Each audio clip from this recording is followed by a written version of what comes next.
All right. Good afternoon, everybody. Welcome to a Thursday, 2 o'clock Real Talk with Dr. Briggs here Woohoo! in Alabama. Woo-hoo. So this has been an interesting week, and I'm just going to leave it right there at that. Drop it. We are doing something different again. We've been doing something different the last couple of weeks since the kids got busy. So kids are, working. Today is graduation for Pickens County High School. Yay, Pickens County High. Um, Congratulations. so Congratulations. tomorrow is Aliceville High School's graduation. So, as I'm scrolling through Facebook looking for the babies, they are like primping and getting ready and putting the final touches on those graduation caps. So it's just us. We're doing grown folks, and it may just be grown folks here on out, but that's all right. So welcome again to another edition of Real Talk, and we have with us, the regular trio, the Three Musketeers, Dr. Bass, Dr. White, and myself. We have Dr. Briggs, who I think is trying to get into the trio. He's number 4 on his line, number 4 of his mother's 10 children. 4 is his magical number. So I think he's trying to get in and be our 4th wheel because every car needs balance, right? True. Like how I just did that. I played that off real smooth. That was real smooth. But anyway, look, he's trying to respond too. Nope. So we're happy to have my husband, the other Dr. Briggs, back joining us again. And then we have 2 new special guests. So we have attorney Richard Rice, and we have Pastor Eva Melton. And Pastor Eva is our pastor, the Firm Foundation Church. So we're excited to have her. And Richard Rice is just a staple in the Birmingham community and across Alabama, handling all manner of business that he will describe. So, I guess we'll just kick off our conversation the way we always do and introduce ourselves. Normally when we have guests, Attorney Rice and Pastor Eva, we ask people to tell what we call our college and career journey story. And really today we decided to make our college and career journey story like the whole event, because Dr. Bass and Dr. White and I are so busy hosting and facilitating that we really don't always share our own stories. We might insert it as a co-signing of what somebody else says, but we've never actually told our stories and how we ended up here.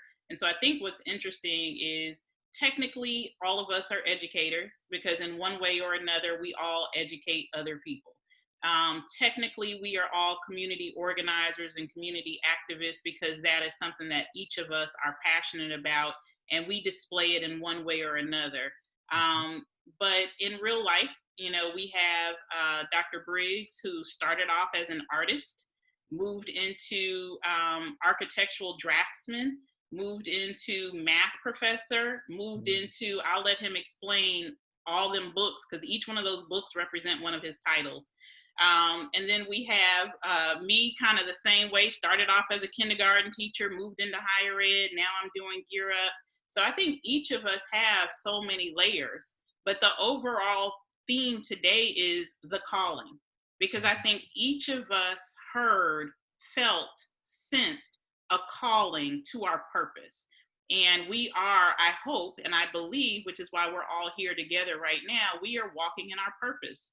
And we know that the walk is not stationary, it's not stagnant, it's not limited or limiting. Our walk is constant, it's ever flowing, it's moving.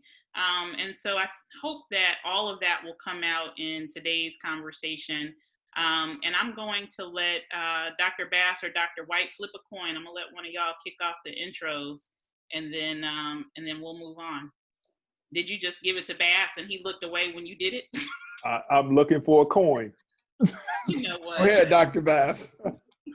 I am Dr. Christopher Bass, a psychologist, member of Let Us Make Man, also a college professor. I want to go into my story, but I think that we're not there yet. So Dr. Briggs, I'll wait for you to point me in that direction. If we want to do it that way, we can. Or you want to do a quick round robin and then go in? There you go. All right, cool. Go for it.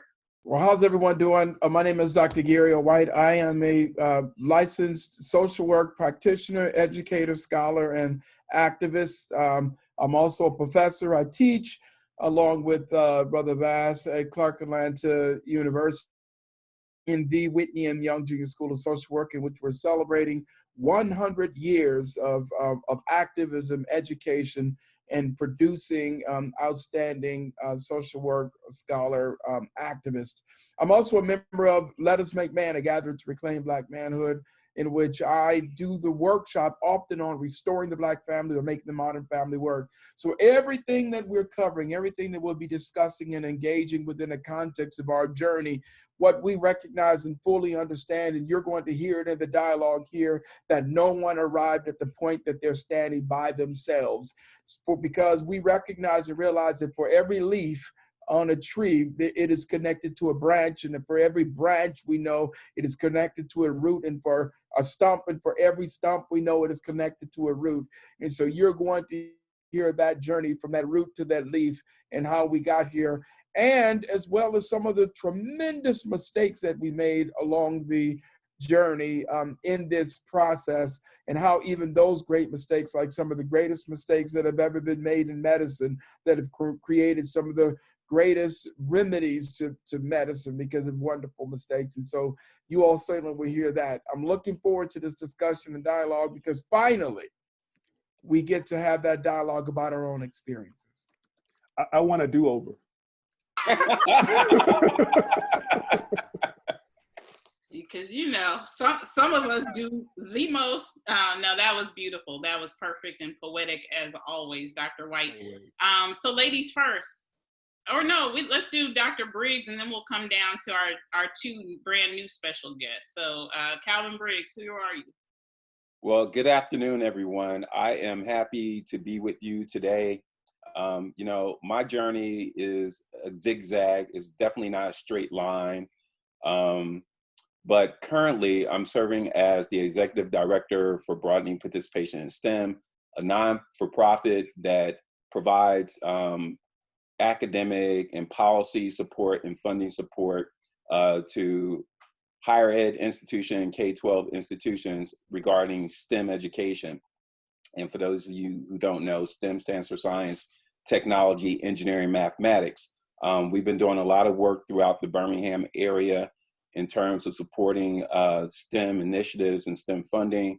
A lot of work we've been doing in terms of policy development, working with the Alabama Mathematics Courses Study Task Force, the Governor's Task Force on STEM Education. So a lot, just laying a framework for instruction, laying a framework for policy, and ultimately for funding for projects around the state. So you can circle back to me and we could start with telling our stories. Thank you, Dr. Briggs. We appreciate you. Pastor Eva. Hey, everybody. I'm so glad to be here. Thank you for inviting me into this space on today. I'm Reverend Eva Melton, pastor of the Firm Foundation Church right here in Birmingham, Alabama. By day, most days, I work as a systems analyst in corporate America, supporting software systems. So my background is computer science, as well as doing podcasting with Communal Expressions, which is dedicated to social justice issues and getting the voice out of our activists and our community leaders that may not have other platforms to get out the work that they are doing. And so I'm hoping to share when we come back about how all of these things blend together. Beautiful, beautiful. Attorney Rice, tell us about yourself. All right. Well, thank you. Thank you for inviting me. I'm happy to be here today as well. As you said, my name is Richard Rice, and I'm a public interest attorney with the Rice Firm, LLC, located in Birmingham, Alabama. I'm originally from Huntsville. Lived in Birmingham for about 10 years right now. And in addition to being a public interest attorney, I also have a podcast called Results with Richard Rice. And a big component of being a public interest attorney is about bringing awareness to so many legal issues that we face and understanding how collective action can help prevent some of those issues from occurring. And so that's why it's so important for me to be involved in media with the podcast. So I can probably talk a little bit more about it later when we circle back around. Awesome. That's beautiful. And Pastor Melton, you're from the Black Belt. Yes, I'm from Selma, Alabama. All of my family is in Marion and in Dallas County. So, Okay. yep. So we have a black belt sister down there. All right, Dr. Bass. Well, I guess I should introduce myself, right? Uh, so I am Samantha Elliott Briggs, and I am the director of Gear Up Alabama, which is a state Gear Up grant serving 9,500 children, 42 schools, 21 districts, 17 counties across the state of Alabama, all the way from the state of Georgia to the state of Alabama, state of, what's the other one? Mississippi. There you go. We have been in operation since 2014, and we are in our 7th and final year. So as I said a little bit earlier, our babies in Pickens County are graduating this week. We're so excited for them. They are the class of 2020, rising freshmen at over 75 different colleges and universities. And then we also have the class of 2021, our rising seniors at about, what do we have? 31 high schools remaining on the grant. So we're excited for them and excited for this conversation today. So I think Dr. Bass wanted to kick us off with his story, and then, each of us will just kind of chime in throughout. Well, a long time ago, in a place far, far away. No. My story begins in 1988 in Washington, D.C., where I left the drug capital of the world at that point and decided to come to Atlanta to start a career in studying psychology. Now, I always wanted to be a psychologist, interestingly enough. So when we talk about our calling, my calling started way back when the drug epidemic really started getting going, right around 84. And what I learned in DC during that time is that while drugs were really, really important, I couldn't stop the drugs in my neighborhood, nor could I stop the drug use that was going on in my family. So I said, well, if the only thing that I could do is to learn how to deal with the mind of people, then let me go down and study as much as I can to get the minds changed so that I can affect, that type of change. So came to Atlanta, stayed here for a number of years, 4 or 5 years, finally earned my degree at the Clark Atlanta University. Woo! And loved it. I mean, it was a great experience coming to an HBCU, but leaving Chocolate City and then going to an HBCU was incredible. During the time we had the Cosby Show, and we had A Different World, and we had all of those wonderful things that would really, we had Fight the Power with Public Enemy. I mean, there was so many good things going on during that time period from a socio-political standpoint. Continued on, got my degree in psychology at Clark, and then went up to the University of Wisconsin in Madison. Now, I have to warn you or say something about this. There was a big switch coming from an HBCU to a PWI. And PWI, everyone, is predominantly white institution. So there was a culture shock for me going from that to that. And I'm sure that the other guests can talk about it, because as I look around the squares, I could see a lot of that mixture, a lot of that duality. But when I got there, there was a lot of negative talk about, what one could do as a person of color versus what one couldn't do as a person of color. So based on the grounding that I had at the HBCU, I went in up there and I educated some of those people on what it is to be a progressive African American. And it's funny, and I'll keep my story a little shorter, or narrow it down. It's funny, I started to go into psychology to try to change the mindset of my family and community in DC. I didn't know that I was going to be the one to change the mindset and behavior of even professors at the PWIs who had been established for a number of years. So when I say that your calling has many different steps, and you see those steps, you see the glory of those steps throughout your journey, it's amazing. So to narrow it down and keep it small, left Wisconsin, went to Virginia, and stayed in Virginia for a number of years, became a professor at Hampton University. Stayed there for several years, and then came to Atlanta, where I jumped into the police force, Atlanta Police Department, where I was the chief psychologist for the city of Atlanta. And that entailed working with police officers who needed fit for duty evaluations, also did hostage negotiations, worked there for a number of years, and decided to come back to my alma mater, Clark Atlanta University, where here I am 10, 15 years later, still changing minds, still changing behavior, and still showing the world what psychology really is, which is the scientific study of behavior and mental processes. That's beautiful. Is that a great, quick synopsis? That's beautiful.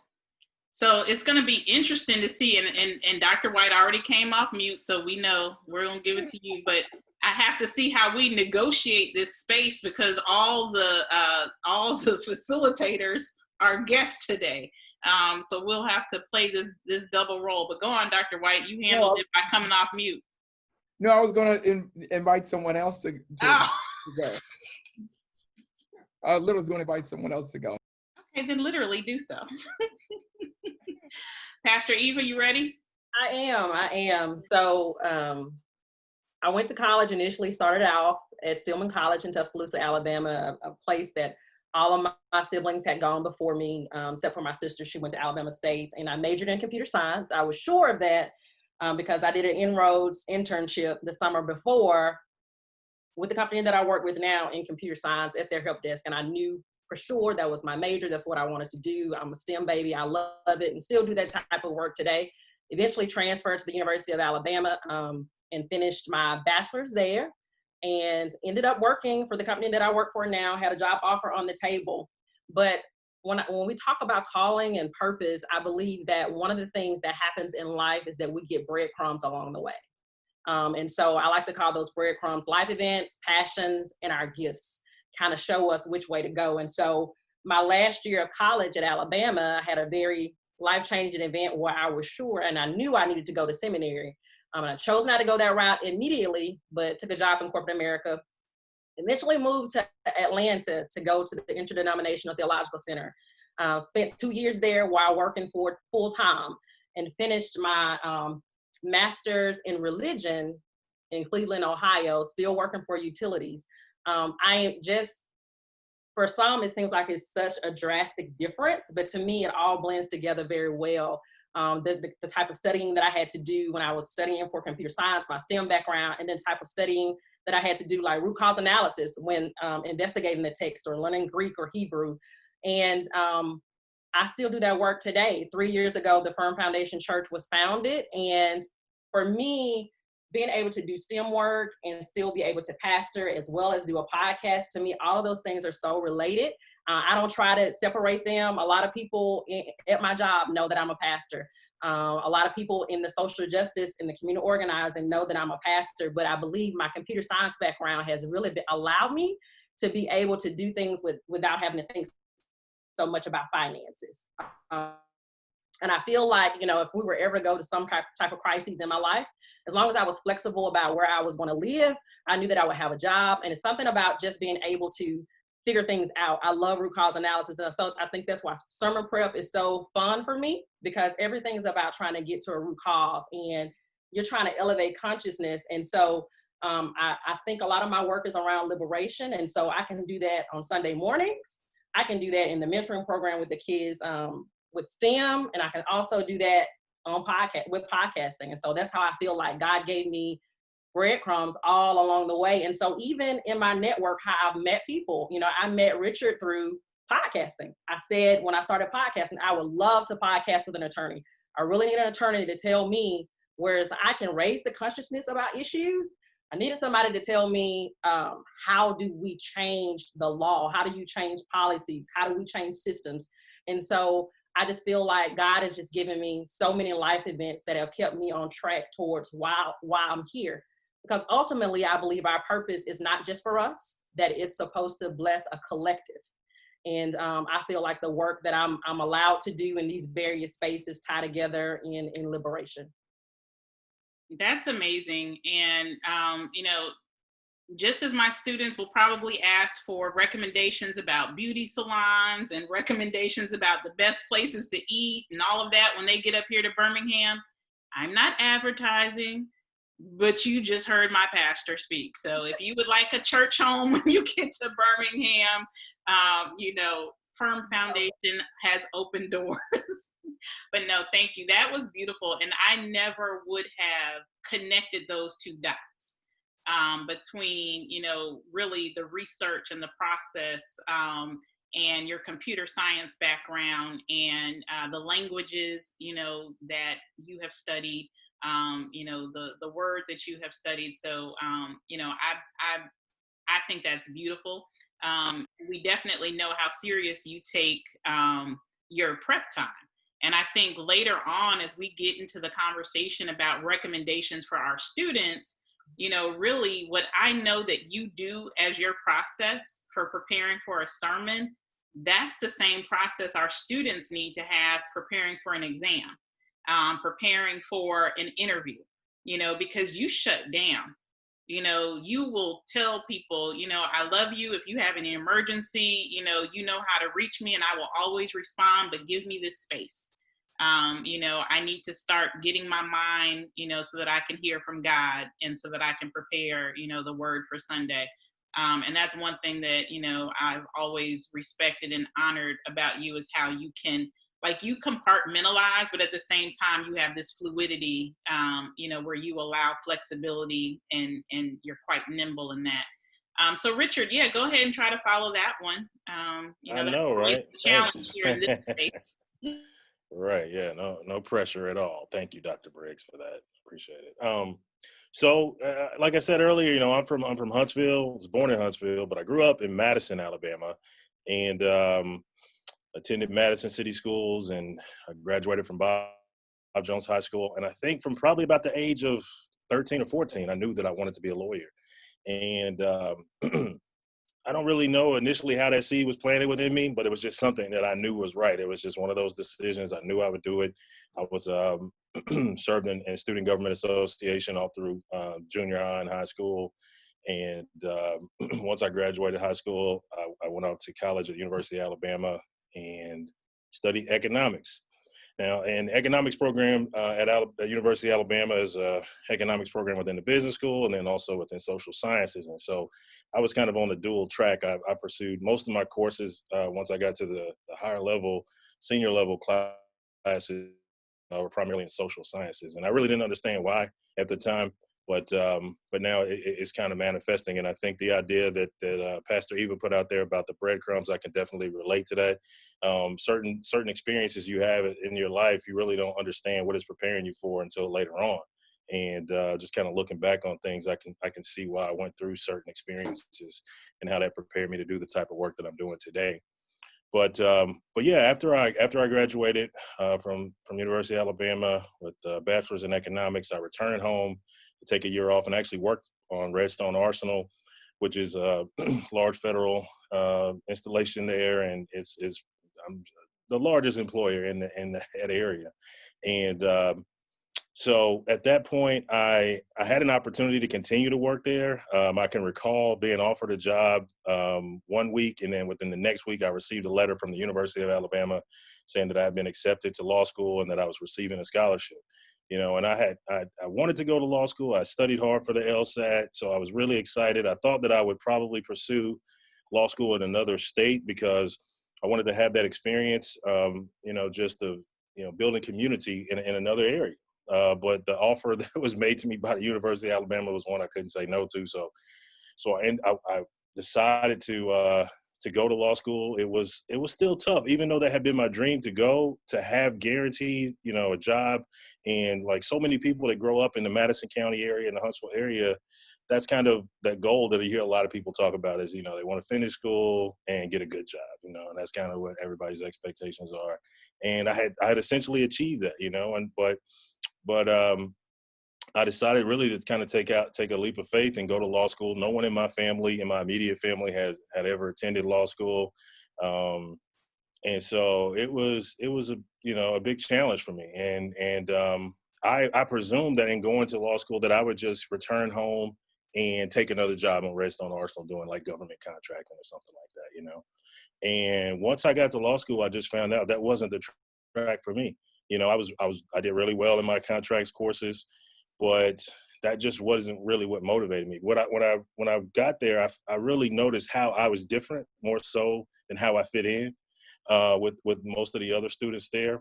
And so when when I finished my third year, it was actually 2008, and so many of my other classmates were, either studying for the bar exam or starting a job at some law firm or something like that, and it just wasn't the path for me. I decided not to take the bar exam right after law school, and I decided to work for a political consulting firm, which is unheard of. I mean, the salary that I was being paid, I'm sure was it was it was much, much lower than most students probably would accept out of law school. But it was an opportunity for me to go out and travel. This organization was based in Boston. And, my initial assignment was in Nashville, but I took assignments in Pittsburgh and Virginia Beach, and in Florida as well. And ultimately, we played a role in helping elect Barack Obama become the first African-American president. And in doing that, my primary responsibility was to recruit people.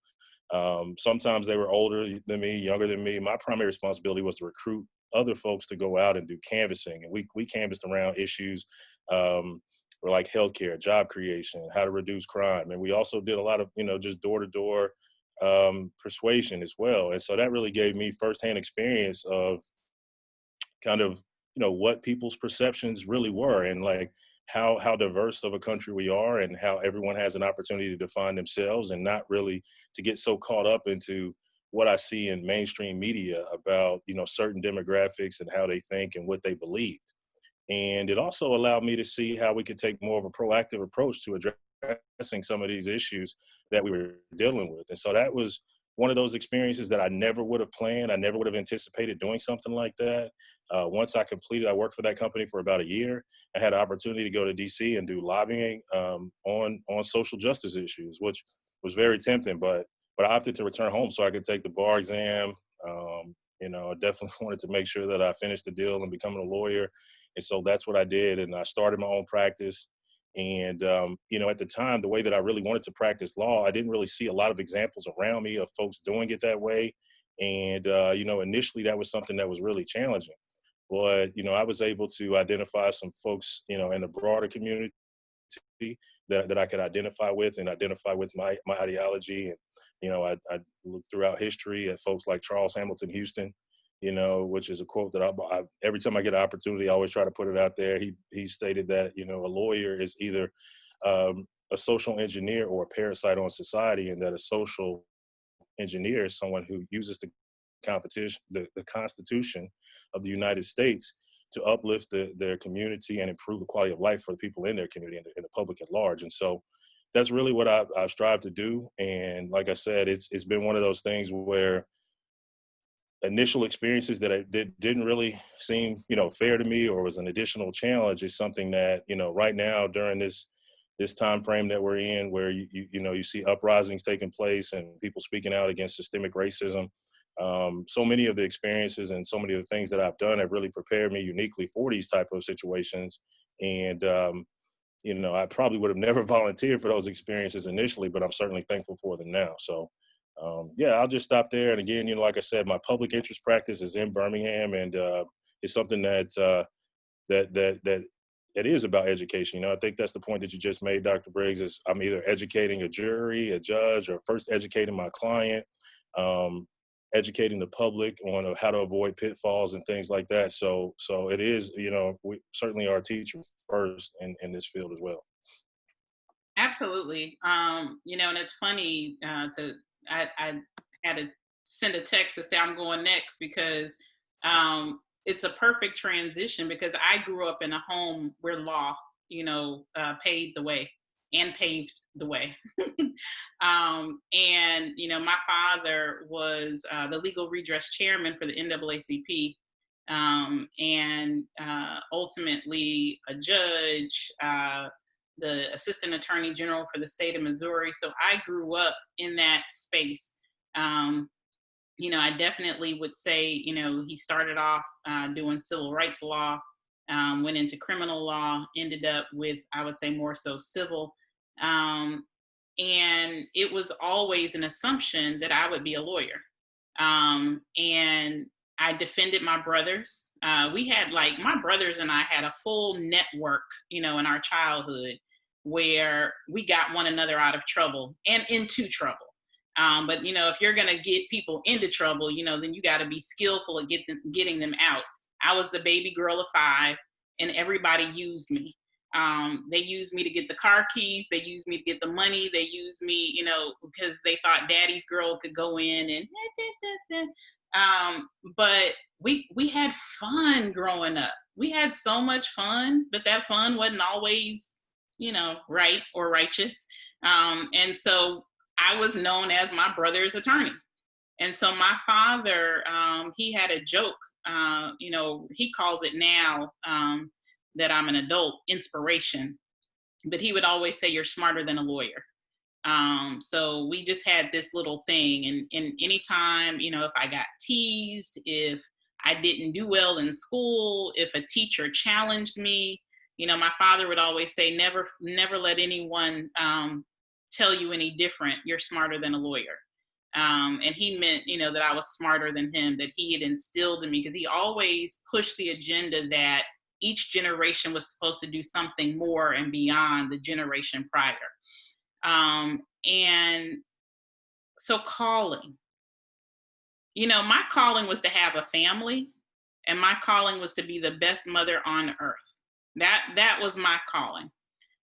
Everything else just was going to fall into place. So I never have lied. I went into education for a 180-day schedule. I wanted to teach and have the same schedule as my children would have so that I could be present for them.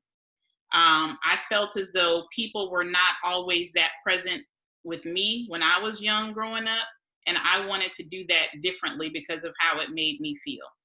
And so that is how I got into teaching. I actually came to Clark Atlanta as a journalism major, believe it or not.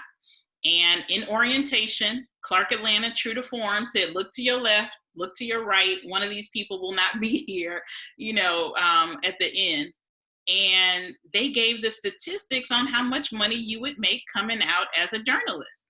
And I was like, so I'm gonna work all this hard for this much money, but I could be a teacher and have the same schedule as my children and make about the same. I was like, let me get up out this orientation and go down the street. So I went to the education orientation, and I had done some internships in K-12. We had to do a senior year project, and mine was in K-12. But I fell in love with teaching, and I fell in love with my children. I fell in love with the process. I fell in love with the excitement of learning and just seeing when their eyes smile, bigger than the smile on their face. I enjoyed being a helper, so all those things that also came with the idea of law, because I also loved law and I loved that idea. But I also saw the toll that it took on my father, and I saw the toll that it took on our family, and I did not want that. And so, I accidentally fell in love with teaching. I taught kindergarten, first grade, second grade, third grade, eighth grade. I taught in Atlanta public schools, DeKalb County schools. And then when we had Micah, we decided to move to Alabama to go to graduate school. So I got my degree. I'm from St. Louis, Missouri, if I didn't say that. I got my early childhood degree from Clark Atlanta, got my master's degree in women and gender studies from the University of Alabama. And it was during that process that I really started figuring out, and the reason I left education, the classroom, was because I realized I couldn't make the impact I wanted in that space. I was instructed to go into the space and teach children and then come out and, go home and come back tomorrow and do it again. And so it was in higher education that I realized I could be a real change maker. And so I found my place teaching women and gender studies as an adjunct. I went on and got my PhD in instructional leadership and foundations of education. And I would say it was teaching really at Samford. Samford was not my number one favorite place to be, but it was in that space where students a gentleman older than me, twice my age, told me one time in class, he said, you know, you're my first ever African American female. He's like, matter of fact, you're the first ever Black teacher or a person in a leadership role that I've ever dealt with on this level. And I was absolutely shocked. And then they started going around the class and everybody started saying the same thing. So in a class of 20 something people, and I was teaching an adult ed program, everyone said I was their first. And I was floored. It was somewhere in that window when I really found the calling, when I really knew I found my place, when I really knew Alabama was where I needed to be and where I knew that the classroom was where I belonged. Because I wanted to represent and demystify. I wanted to represent, bring people together. I wanted to represent and be able to expose people to new conversations.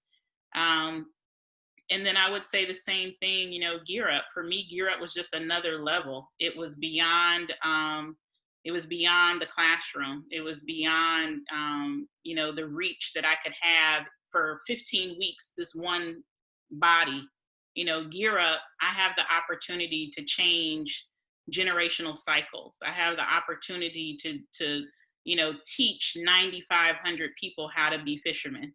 And how to go out and change the world for themselves. And so this has been an amazing opportunity, you know, to cast a wider net and to expose more people to education and to watch that fire ignite in so many different hearts and minds and to see those eyes smile, you know, again across the entire state of Alabama. So here I am. I don't know what's next. We'll see. Brother Briggs, who are you? Tell us about something. Hello. So my story is a little different from my wife's. I would say my story is more in line with what Brother Bass cited, coming from the north and then moving to the south. I grew up in Asbury Park, Long Branch, I guess more broadly, Monmouth County, New Jersey. And Jersey was a really interesting place to live because it was truly a melting pot of people that we grew up around. And so a large Puerto Rican population, large Italian population, a large Haitian population. We had a large Irish population. So you got a chance to see a lot of different cultures and appreciate the difference in a lot of different cultures. Grew up in a family of 10, single mother. I'm one of 6 boys, 4 girls. So growing up in that household, you often had to be pretty tough in terms of having a thick skin, because there was a lot of bullying going on in that house. And the older you were and the taller you were, the more you got. And of course, my big brothers kind of ruled with an iron fist. But it really taught you a lot about negotiation. And growing up in a family like that, you had to learn how to negotiate and build alliances to get what you needed and what you wanted. So that was pretty interesting. But coming out of a low income area like Monmouth County, we saw a lot of abuse in terms of drugs, a lot of dysfunctionality in families. And, you know, I saw it in my own family. And like Brother Bass was saying, that at a certain point, you had to come to the realization that you as an individual could not bring forth the change in terms of having individuals make the right decisions like your siblings. And I think the best advice I ever got was from one of my mentors, Belinda Johnson. I was attending Brookdale Community College at the time. I graduated high school and went straight into community college. And she told me, she said, you know, Calvin, I understand the passion you have for your family. and the support you want to provide for them, but you don't have the finances or the qualifications to influence them and have the type of impact that you really want to have. She said, if you really want to help your family, you need to help yourself first. And so we were able to take college tours and visit other institutions in and out of the state. And by chance, we came to Alabama, and we visited Auburn, which after touring the campus and meeting the folks there at Auburn, I said, this is nice, but this is not my cup of tea. And we went to Clark Atlanta University and toured the AU Center. And immediately after touring Morehouse and Spelman and landed on Clark Atlanta University's campus, I knew that was going to be my next home.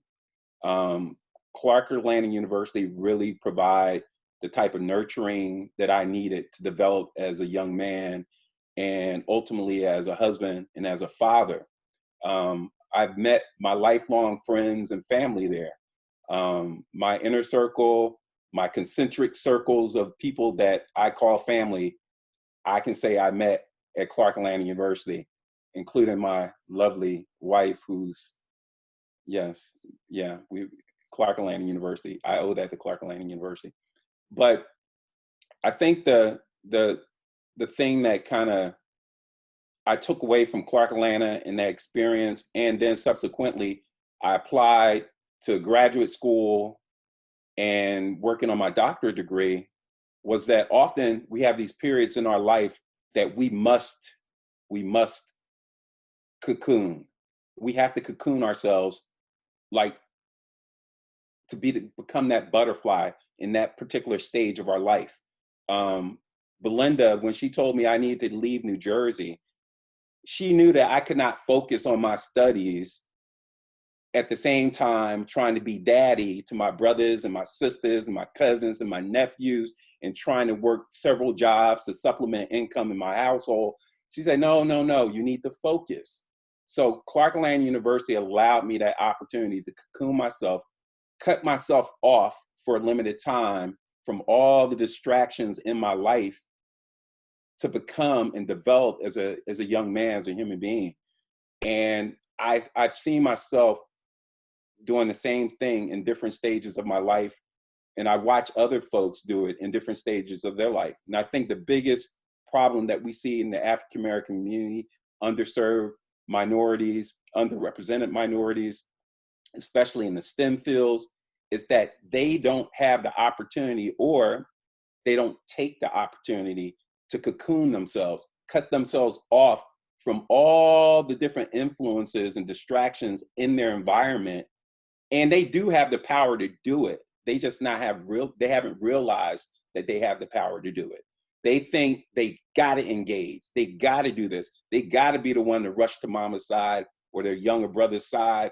If there's a fight, if there's a gunfight, any type of activity, they gotta be there, because that them being present is showing their support. And that's not necessarily true. So as I matured, you always hear people say, you should pray. And, as a young person, it's like, what is prayer going to do? You got to go out there and do something. You got to actually be involved and engaged. But in my old age, I have learned that prayer is probably the most powerful thing you can the most powerful tool you can actually wield in your life. And I constantly make the statement that I am where I am and I am who I am because of my ancestors and their prayers for my life and for me to have a better life than what they had. I don't know all of their names, but I can tell you, just experiencing God's spirit, I know that so many prayers went up for me, for my wife, for all the people on this call. This is why we're here. And so we have to teach our young folks how to pray. We got to teach them to cocoon themselves and how to persist and what that means. We have to take them through the methodology of learning how to become who God purposed them to be in their lives. So that's essentially what I do. And that's how I pulled in I didn't even talk about what I did for a living in terms of my first love of art and how art relates to mathematics, and mathematics being a language, and art is a language. It communicates with people, and how all these things work together in a cyclical manner for you to use as a tool to accomplish God's goal for your life. So I could go on, but I'm gonna pause here and circle back to the host, and then y'all could come back. Thank you. That was beautiful, though. Thank you. That was perfect. I appreciate it. Well, if I have my pastor on Facebook, prayers and Why'd you take that moment from my poor little husband? everything else, shoot, get me all kind of extra prayers at the altar.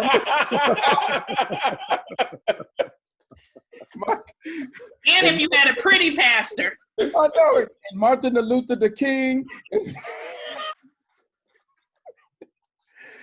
Oh my God, good, that's powerful. It's absolutely amazing when you think about the fact as you listen to these stories. My name is Dr. Gary White. Like I said, I am originally out of the San Francisco, Oakland area. And so we are having this conversation right now about our journeys in terms of how we arrived to the point that we are, and even our majors that we chose. And I wish I could say that that I had that type of anointing or that type of calling on me at that time. And you're talking to someone who right now who calls social work his ministry. But before I arrived at that particular point, my undergrad, and I arrived to even being in college at a predominantly white institution at California State University, Hayward in the Bay Area, where honestly, I really never had a black male professor until I got to Clark Atlanta University. And so as Chris and Samantha and Calvin, you all talked about that transition from going, some of you from an HBCU to a PWI, and mine from an all-white school to a predominantly African-American community. It was a culture shock for me as well. But even getting to Cal State Hayward in of itself, when I graduated from high school, I hadn't the faintest idea what I wanted to do. One thing I was certain of is that I wanted to go into the military. That was literally the absolute 1,000% only plan I thought about. Is that I had an uncle, Uncle CO was a Navy man, and so my mind was going to made up that I was going to go into the Navy, and it was the only plan that I had. That actually really is interesting because it got altered when my childhood best friend, when we graduated from high school, and he went to Cal State Bakersfield, and he came back, Cal, but he was online for Alpha. And so I knew nothing really about the fraternity at the time when he came back. But by the time he had gotten done and came back home, he started introducing me to all these brothers who were alphas in the fraternity. And you're dealing with someone who wasn't taking school seriously. Because when I graduated from high school, I didn't go right to college. I just kind of moved around and did certain things.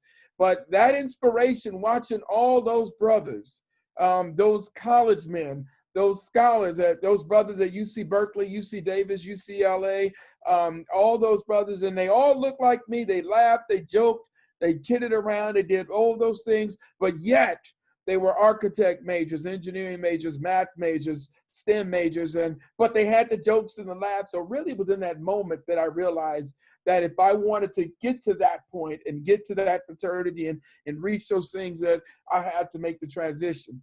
But it's very interesting because at Cal State Hayward, we didn't have those types of relationships. I became the president of the Black Student Union. I became the president of the Black Psychology Club, vice president of the Black Psychology Club. And so we were activists and highly engaged. And I'm sure these guys, given the current time, is going to talk about their experience in '92 in terms of the Rodney King riots and as students. But for me, that transition of trying to figure out what I wanted to do, my major was experimental psychology. So the thing I did like, although I graduated from high school, never taking algebra, never having any math other than basic math. So much of it was self-taught because that's what I wanted to do. But I really got excited about experimental psychology. Sort of like what Chris says, was understanding the mind, but I became preoccupied with how the mind is manipulated and trying to understand how people can be manipulated and made to believe what it was that they believed. And so at Cal State Hayward, all the work that we did, the experiments was with rats. And so we were part of in terms of the psychology, we were on the BS side, not the BA, but we were the BS side. So we were heavy on the science, the stats, the research, and I did all this work with you all. And this is for all you students who are watching this. I did all this work with these huge rats. And my job was to move those rats and train them to run through the mazes. And if you could get those rats to run through the mazes, you were good. There was only a handful of Black students there. And so the work and stuff that I had to do was really challenging, because the truth of the matter is a lot of white students didn't want to team up with us, but we yet managed to get through it. But here's the thing. By the time I made it to my senior year, again, trying to figure out where I wanted to go and get a master's, or if I was going to go on, but I realized I couldn't get too far with just a bachelor's degree in psychology. So I knew I needed to do something else. But because I wanted to boost my GPA up, I took my arrogant behind down to the social work department, and I just picked a social work class. I just, and then that entire time I had a level of arrogance in the social work classes, what they were talking about, because I was, doing all their mental psychology. And I got a C in the intro to social work class. And I was just blown away that this lady, this Asian-centric woman named Dr. Kim, gave me a C. And when I went and finally had the chance to talk with her, she told me, she said, "Mr. White, you're doing all that work with those rats, but you need to be doing work with people that got to live with them." She told me, "You're doing all that work with those rats, but some of your people got to live with them." And that moment was the most radical, transformational thing that happened to me, because in that moment when she called me to that, it was then I realized, you know what? She's right. Now, I'm one of 23 kids, right? 5 of us, my mother raised 5 of us, but get beyond that, with my other siblings, there is 23 of us. You can run them on down. I tell people, you go to my Facebook page, all them whites you see there, those are my siblings, right? So family became something central and important and critical to me. There are a lot of things my dad could have gotten a lot better, but one thing he was consistent about, he loved his sons and his daughters. He loved his kids. He was clear about that, and he loved this thing called being a white. There's just something noble about being a white. And so that piece there in terms of understanding family is what led me to social work, to study and work with families. That's the thing that in terms of when I found that calling, I knew that I had an idea of what type of family I wanted. And I had an idea of what it took. And I said, if I have children and I do all those things, I said, then I am 1,000% responsible. Don't worry about all the other families on the planet. I got to get mine right. Got to get my children right. So my passion and my work began to center around that in terms of building and strengthening of the family. So the world and the mantra began, start with myself, then the family, cover the block, onto the community. And that's been my approach as a social worker to this very day. That's it. Beautiful, beautiful. And that's why we always put him last, because no one wants to follow that either. We put the real preacher and the unofficial preacher, on 2 opposite ends of the spectrum to make sure we're covered. But that's beautiful. And I loved hearing how I think each of us somehow had a family connection to where we ended up in life. Like, we found connections between our stories, our foundation, our base, and then how that transformed into who we are now. Yeah, Dr. Bass, come on off mute and give us some kind of spin on that from a psychological standpoint. Actually, my finger just accidentally touched the button. But since you gave me the floor, let me say this: you are 100% correct. We don't know what spirits will lead. And I love what Calvin talked about when he mentioned the ancestors. We don't know what's moving in the background that's really pushing us, that wind to our back, pushing us into social work or education, or even into the ministry and law. I mean, I'm just amazed when I look around and I see what I've come from, and I look at the people who I'm interacting with and their stories. And each one of your stories, as I'm sure that you all have been impressed and amazed, each one of your stories motivates me. So I'm hoping that our stories and that wind pushing us to the back will really inspire those people who come to college without a major and not knowing what they want to do.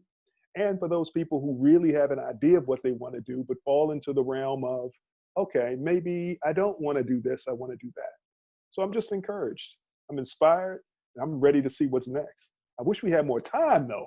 This is like a 2-hour one. I don't know why we always do this whole 1 hour thing, because it seems like we get outside of that framework. You're gonna say something, Briggs? Yes. One of the things that I typically do when I first meet a group of students is that I know if I can determine where their passion lies, I can make a better connection with them in terms of teaching them mathematics or introducing them to something in the STEM fields. So I always go around the room and I do introductions, and I was like, tell me something about yourself and tell me why you want to do it. So typically, I want to go into nursing, and then it's like, why? Well, I want to be a nurse because my mom's a nurse, and I used to go to her job and watch her help people, and I just got a passion for wanting to help people. And I said, great, that's great. Then I'll go to the young man who wants to be a neurosurgeon, and he's like, well, I want to go into neurosurgery because, I had a grandfather who died of an aneurysm, and I remember seeing the doctors work on him, and I just want to be that person to help people who suffered through that situation. I said, great. Then I talked to the engineer, and he said, well, in my neighborhood, we didn't have, certain types of housing or access to certain bridges and water. And so I want to help my community by building bridges and giving access to fresh water. The common thread through all those different majors have always been the fact that people have a passion to help other people. They have a passion to help folks in their families. Everyone goes into their major because they want to help their families and their communities. Rarely do I ever hear a person say, I'm going into this particular profession because of the money. That is always like number 2 and number 3 on the list. So passion, realizing what your passion is and where your purpose lies is very important, because it drives every single decision you make moving forward. And so it was easy for us to step into some of the roles that we currently have. When my wife got the opportunity to step in as the director of Gear Up, that was easy. It was an easy yes, because she wanted a bigger platform. Yes, she did. She wanted a bigger platform to help other people and have a greater impact. And I'll share this one situation. This is a story Sam shared with me when she was teaching elementary school in Atlanta. It was her first year teaching, and being typical Sam, she did a great job teaching, but her principal made a comment to her. Do you remember what that was, Sam? About your longevity in the school system and you taking the lead on certain things, that you were bucking the system and that you wouldn't last as an elementary school teacher with your attitude. Yeah. And Sam was being a leader. She was doing what she was taught to do. And because she was being a leader in her classroom, she was reprimanded by her superiors because she was not being subordinate. And so reprimanded every year. Right. So the real concern was God was just preparing you for where you are now. Aww. I think, I'm going to tell you, I think it's absolutely amazing. And Calvin, I'm going to compliment you because literally, what you shared in terms of an impact of our childhood or our experiences and how that transformed what we do and who we become. Even when Attorney Rice talked about how young he was when he made up his mind to be an attorney, something in there impacted us. For me, being preoccupied with this thing called the strengths perspective, and it was such a good match coming to Clark Atlanta University and the School of Social Work, where we prided ourselves on both the Afrocentric perspective and the strengths perspective. And why was that so critical? Because my mother really raised all 5 of us by herself. And she owned her own beauty salon, still owns her own beauty salon, barbershop, supply house, all those things, but primarily the beauty salon to this day. But she raised all 5 of us. And the interesting thing is, in terms of as you learn, my mother, in terms of running my beauty salon in Richmond, California, the most amazing thing is that we never saw my mother miss a day of work. We never saw my mother, only when she had a brain aneurysm that she was off. But other than that, through our observation of my mom, all of us developed this ridiculously strong work ethic. And so the funny thing about my mom is that Monday at the salon, Mondays was her day off. And so that meant her 5 kids, we can be sick anytime, but on Mondays, you was going to school.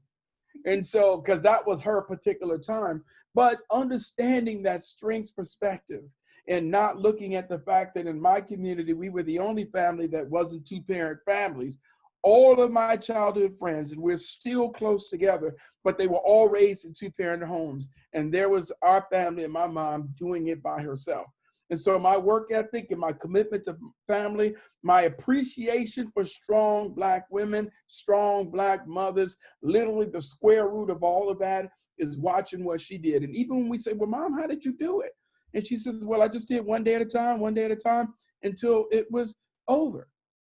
And so those inspirations is what made me, as a therapist and a practitioner, when I'm looking at someone, it compels me to find the strength in them and to grow and promote that particular strength. Beautiful. Pastor Eva, where do you draw your strength from? Primarily from God and time with God. Oh, come on, Pastor Eva, that's an easy one. Oh, I mean, being honest, time alone, time with God. I'm an introvert, so time alone is pivotal for me. I know you talked about earlier, students preparing for things. I always start early because I can get the inspiration that I need for whatever it is I need to do if I start early enough. And so I wanted you to talk about your preparation method, because I think that, as our students prepare for this transition to college, I think one thing that is a big fear factor are the many unknowns. And so as we work with first generational college students who did not have role models or did not have models to pave the way and show them what it looks like, what does that look like? Because I think, again, your preparation method is the same that many people should be using to prepare for, big. And I think that if we were more prepared and we started early, we wouldn't have the anxiety and the fear. Yeah, it's about starting early. And, a lot of people think that I just sit somewhere and I'm listening for God, and I am, but sometimes by me starting early and headed in a certain direction, something happens in life, a life event or somebody I talk to that may shed light on what I'm preparing. And so it's really about time management, and kind of like Brother Calvin said about the cocoon, realizing you can't be everything to everybody when you're trying to accomplish something. We have a student, one of our students at church is in California away from her family. And it has been one of the most spiritually development moments in her life, because she's been able to block out and to focus and clearly hear from God. And so a lot of times we have to shut things out, but it's really that time management, knowing like if I've got a sermon next week, well, this is not the week for me to start on it. I preach in sermon series, but that forces me to start way in advance and to know at least 4 Sundays before exactly what we're going to be talking about, even if it's not me and I'm giving it to somebody else, that we are in a consistent rhythm. And so if somebody needs to step in and help you, if there's something that comes up at the last minute, if you're really starting in advance, it won't throw you off. I believe that God speaks really clearly when we leave room for him. That's beautiful. Richard, what about you? Because you, in law, you would have preparation as well. At least your clients hope so. Exactly, that's true. And you see that banner behind me. It says results. You know what I'm saying? So you have to actually be ready to get those results. And my passion leads me, in terms of the types of cases I take and the type of people I identify with and the causes. But what I had to really condition myself to do sometimes is to be able to say no and to set boundaries. And that allows me to put the proper time and preparation into each one of my clients' cases. And You know, another thing that's important is having systems in place and building a strong team of people around you, you know, and having these systems, you know, allows me to have peace of mind and, you know, shut down sometimes at night and evenings when I go home and not continuously think about cases or what did I forget today.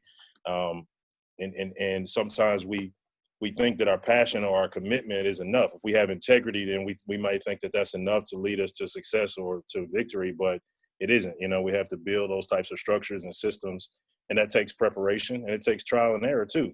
And I like the point about being willing to be in a cocoon, because I think sometimes, especially for younger generations, it's like we want immediate success, and we feel like if we're doing everything right, that we shouldn't have any type of struggle or setbacks or anything like that. Like things should just be falling into place.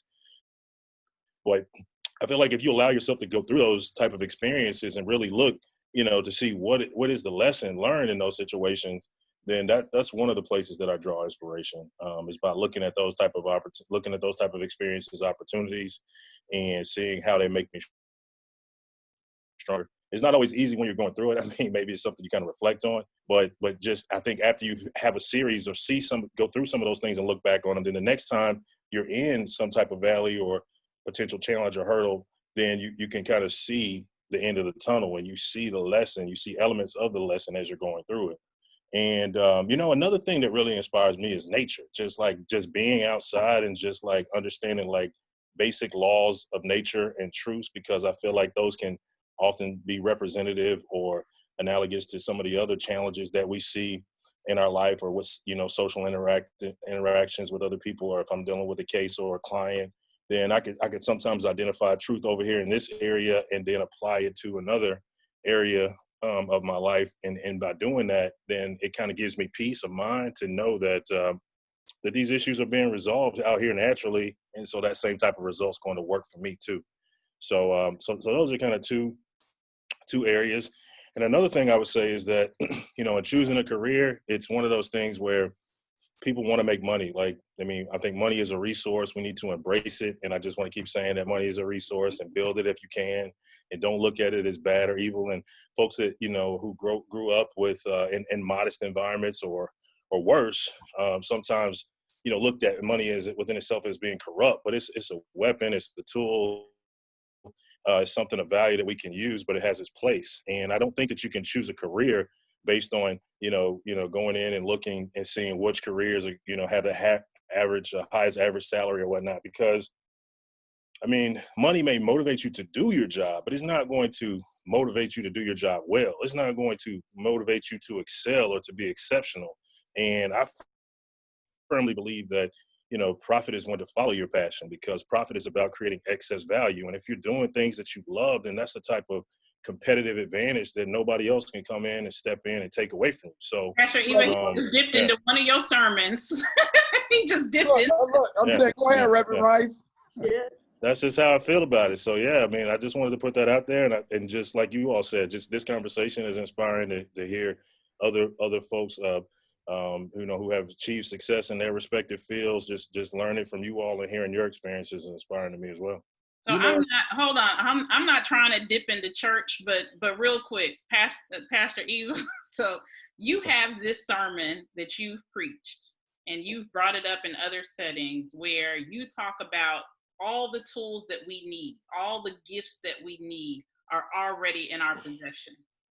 And you said almost exactly what Attorney Rice just said, in terms of, if we are operating in our purpose, if we are operating out of passion, the flow, the funds, the resources, all of those things are going to come in proper order. Can you speak to that real quick? So I think myself and Brother Calvin alluded to this in a message, that when we're operating in our purpose, that we actually are generating at a higher vibration. And so when you're generating at a higher vibration, you become like a magnet, and you draw the things that you need, or the people that you need. Like I talk about me meeting Richard. Like for me, that is a God-given thing based on the work that we need to do in the community. So everything that I need, meeting you all when it came to the church, everything that we need to be who God has called us to be, when we focus in that and try not to get distracted. A lot of times we get distracted with the things that have nothing to do with our purpose. But when we're in purpose, we operate at a higher vibration and we become a magnet. And God gives us what we need to accomplish his purpose, because it's more than about just us. Yes, Brother White? Well, no, that you did it. Amen. That's exactly what I was saying. I I'm want laughing to make because one last comment, I'm Dr. laughing Briggs. because I belong to a profession, the social work profession, and you know, they'd always tell graduate students and everyone, there's no money in social work, and that paradigm shift I always have to restructure with my young people. And Brother Rice, I mean, you just hit it absolutely, because to me, blessings are custom made. They're only meant for you. So you can run from it, deny it, hide it, do whatever you want. You will miss opportunities in life, but those blessings, they're custom made. So they were only created for you. So no matter where you do, you find yourself right back in it. And that's what happened to me in social work. But and within that context, opportunities and financial opportunities are born out of it, because you certainly embraced a custom-made blessing and a custom-made calling. So, Pastor Eva, Attorney Rice, Dr. Briggs, what advice do you have for our students when it comes to identifying or I guess drawing a connection between their purpose? I mean, not their purpose, first of all, their passion, their gifts, their purpose. Like, how do we help students? Because some of us, now you had the rare prodigy down there, Bass, who said he knew from his mama's womb that he was going to be a psychologist. But most of us said we was about 40 before we figured it out. Some of y'all aren't quite 40 yet. But how do you help a child or a young person tune into that sooner, as they get ready to approach their first year of college, as they get ready to wrap up high school? What is your advice? My advice would be to listen. And often, I think God has definitely placed people at pivotal points in my life around me to influence me and kind of point the direction and guide me in certain areas. They didn't do the work, but they definitely pointed in the right direction and provided me with resources along the way. And I think if we're open to listen, God definitely speaks through people. He speaks through situations. And there were a lot of people who provided me with a lot of great advice. And I think part of it is about changing your mindset from a crisis-driven mindset to a purpose-driven mindset. And often you could tell those people who are driven by a crisis, because they're always calling you up. You know what happened to so-and-so? Girl, you never believe what happened. And they posting, girl, you need to come on down. Boy.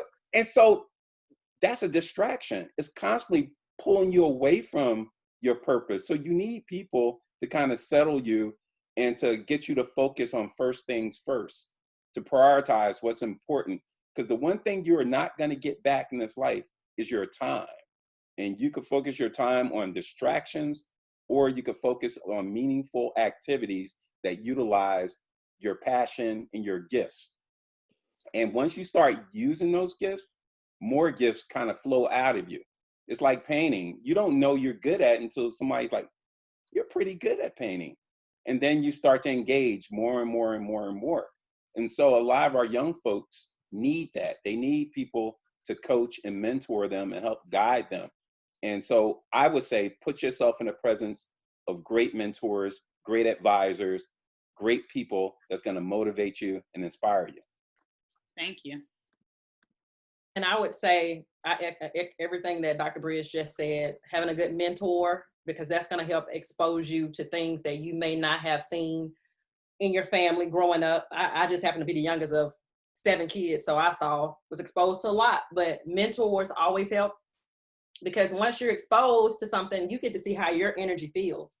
And when you realize that you're passionate about something, sometimes you may not realize that, but a mentor can help point out what you're passionate about. And sometimes the passionate things are not always a feel-good thing. So if you're passionate about a social justice issue, and so also as well, when you start thinking about purpose, again, does it impact a collective in a positive manner? And so those would be the tools that I would say to apply. Brother Rice. Sure. Yeah, those are all good. I agree with Pastor Eva and Dr. Briggs. I think they make some very good points. I would also say trust your inner voice. If you have this calling is loud inside, or maybe it's not, but you have a feeling and you know that you're supposed to be doing something a certain way, then trust that voice. I would say that, and don't be afraid to it's important for us to have these communities where we can be affirmed, but sometimes we have to be creative in making that community initially, at least I think, because you may have to read an autobiography or a biography. These folks may not be around right now, but you can still create that community, or maybe it's a geographical distance between you and you have to reach out. I think that's especially true for Black professionals who are seeking to address root causes or revolutionize things and within their respective fields or in society overall.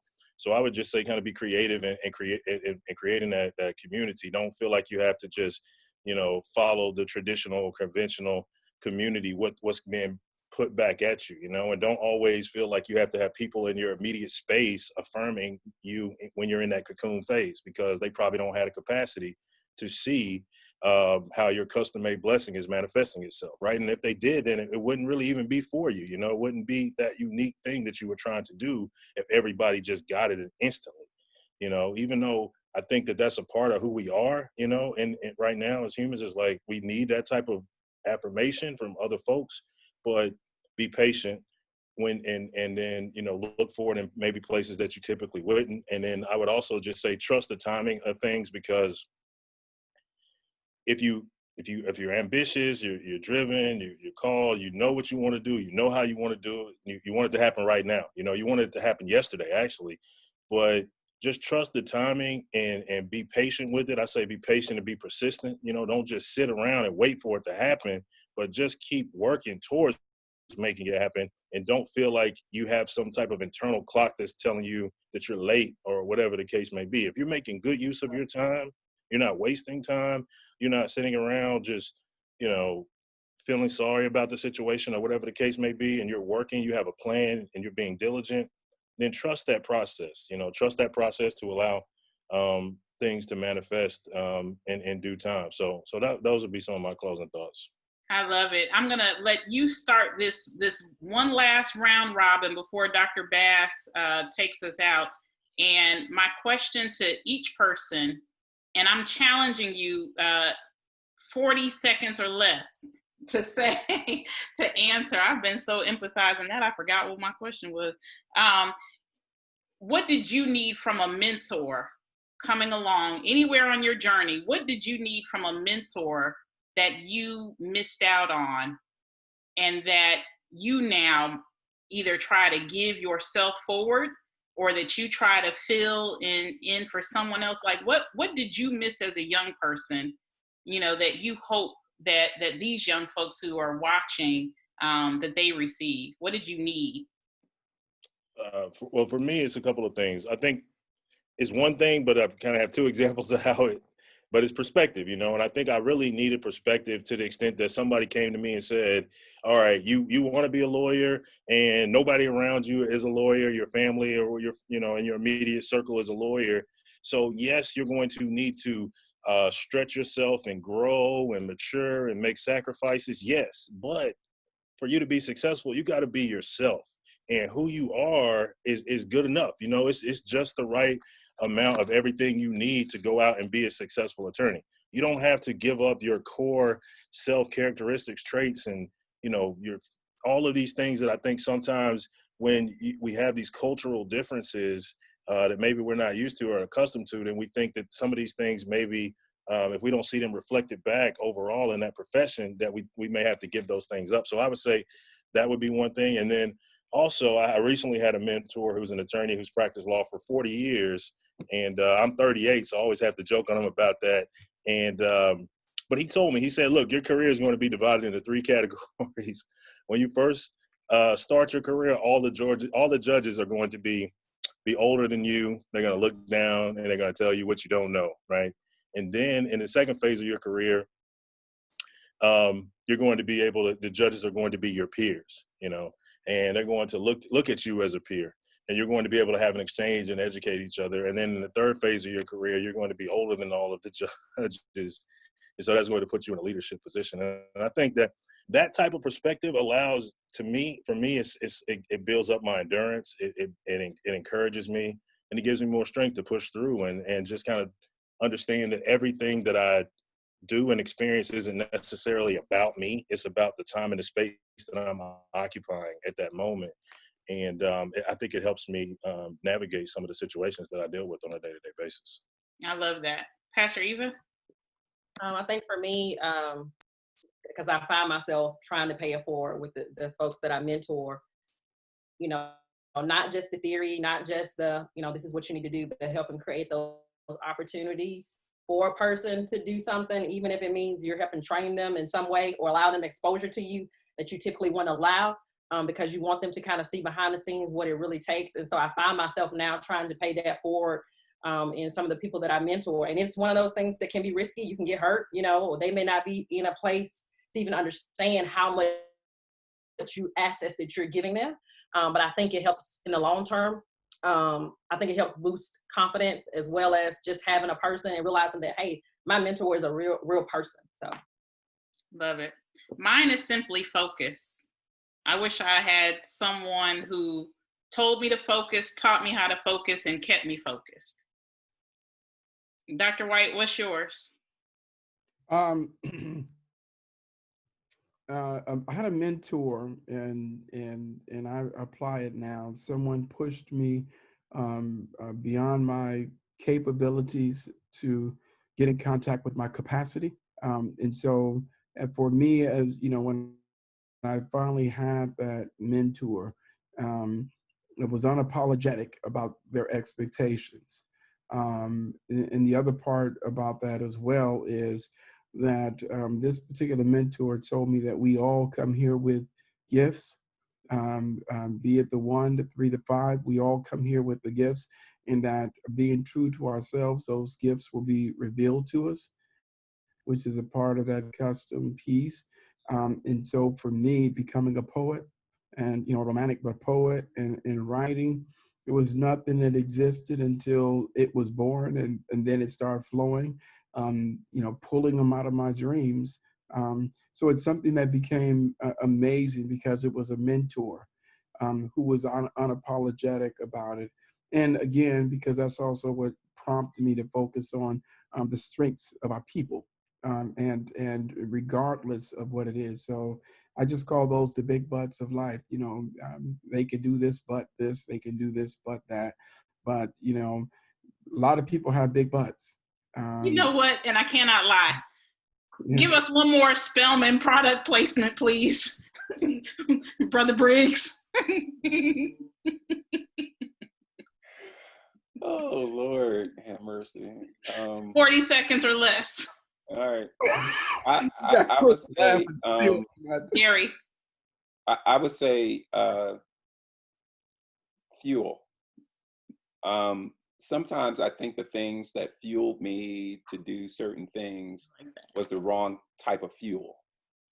A lot of times we allow our anger to fuel our actions and drive us to do things. Sometimes we allow our happiness to fuel what we do. And one thing I know about emotions is that they go up and down, they change.